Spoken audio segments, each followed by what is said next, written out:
Hi, thank you for entering into my personal space. It makes me feel very uncomfortable and I love that for me. Get ready to enjoy a wonky, poorly shot video of a painting I did years ago. I think this painting's like 2 years old or something. I was new to filming my art and I didn't think about lighting being a factor despite taking film class in high school, but that was like 7 years ago. So, yeah. This painting has many flaws, but I still like it enough to have it hanging on my wall. Not just any wall, but my living room wall. I'm not entirely sure what I want this video to be about, but I hear it's important for my future supporters to know me, because otherwise, why would they want to support me? But I also want to talk about how I would do this painting differently. So, we'll see what I end up talking about. Sometimes I have a hard time calling myself an artist. And since I left my day job, I've been struggling with the question, what do you do for work? I don't make enough money for my art at the moment, so feeling like saying I'm an artist doesn't always feel appropriate. Also, I didn't go to a formal art school. I took advanced art classes in high school, but that's about as far as it went.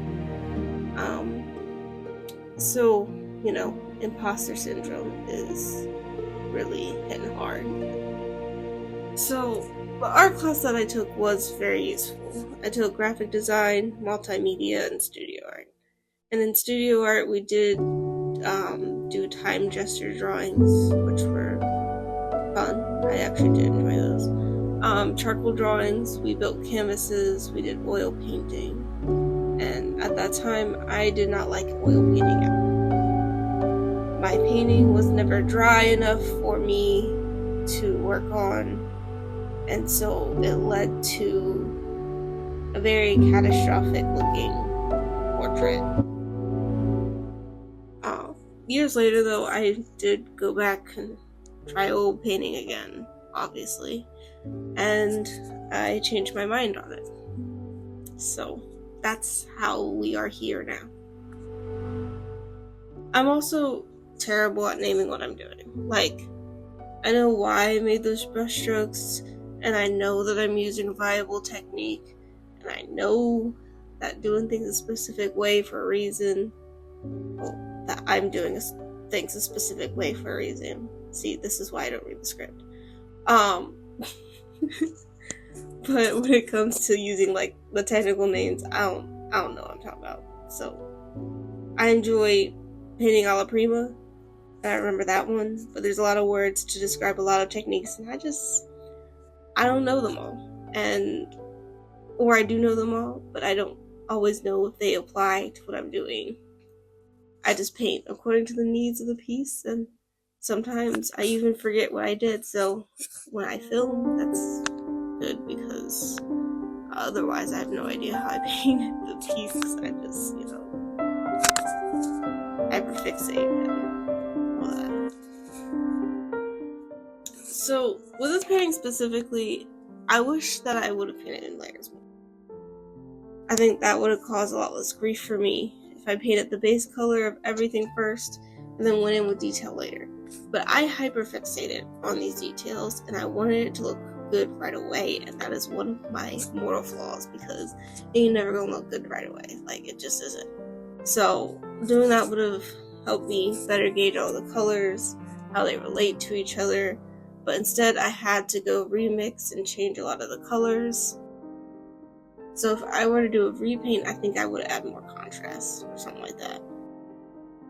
I also like to avoid my problems instead of becoming better than them, so my lack of experience in painting objects was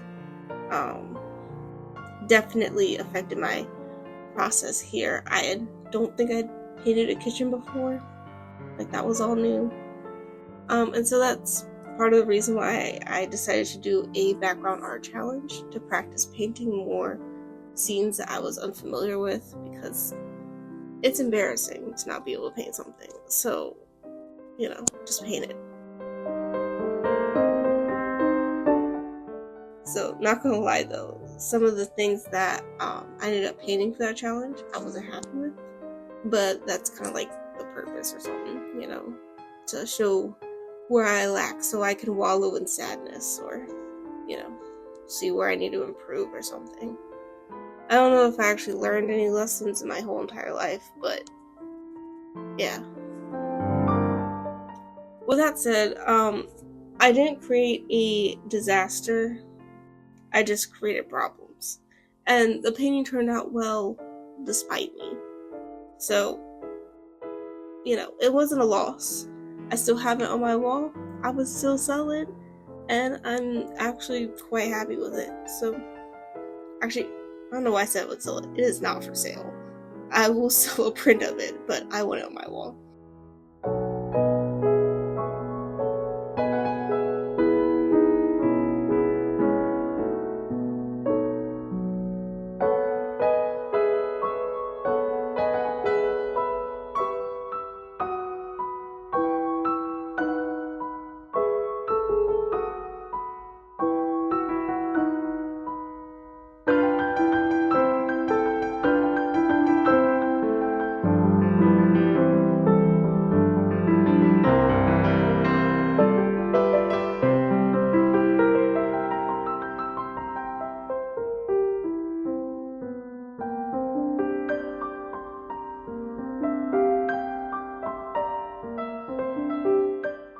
Painting the window in the back was the bane of my existence.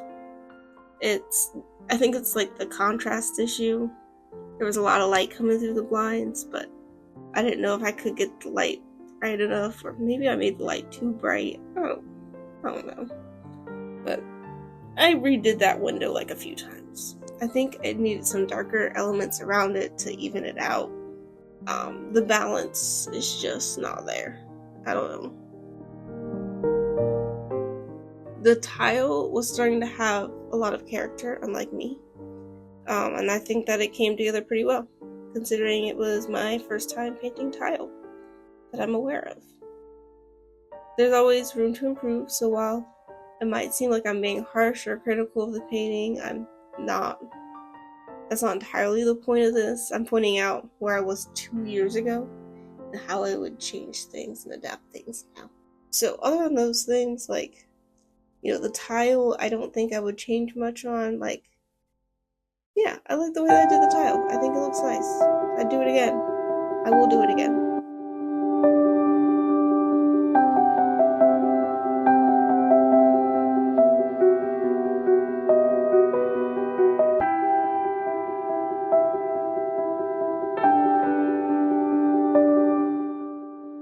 I also wouldn't change the planter or the plant.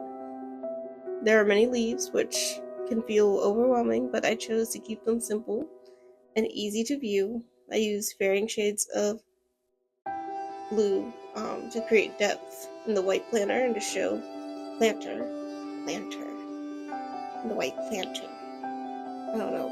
It didn't sound like I was saying that right. So I wanted to create depth in the white planter and show the shadows from the leaves. I always just call it a pot. I don't know why I wrote planter down. It's a pot. Anyway, the plant itself, I think, is fine. I did what I did, and I don't think I would change that, and I think it was necessary for the stylistic choices that I was going for this painting.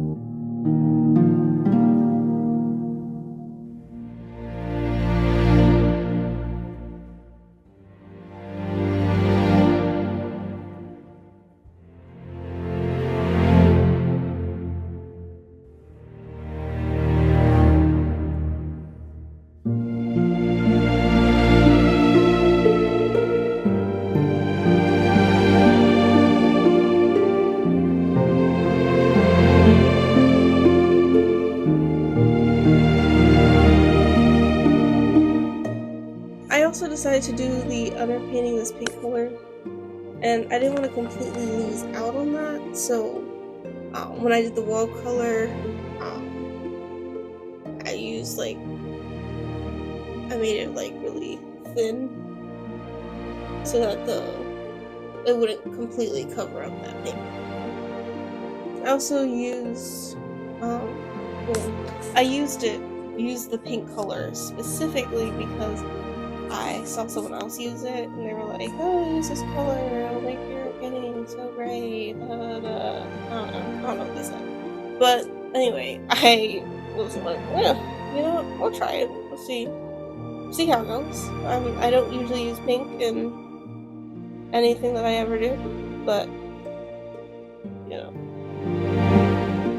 I used green to cast shadows on the wall from the leaves, and I know that like shadows are really green, and I don't care. I just wanted the shadows to be green, so that's what I did, and I like that decision. It makes it look very unique, you know, where the shadows are coming from, and it's nice. Yeah. So the plant and the walls are my favorite part of this painting, and they're also the part that I felt most comfortable painting as well. So I do think that made a lot of difference. Whereas the background part with the kitchen, I was a lot less familiar with painting those type of things. And yeah, as I said before, like this is just me looking back at what I did and what I would do differently now. It is a print that is available if you want more information on that. I'll put that down in the description. Alright, I think I yapped enough. Bye.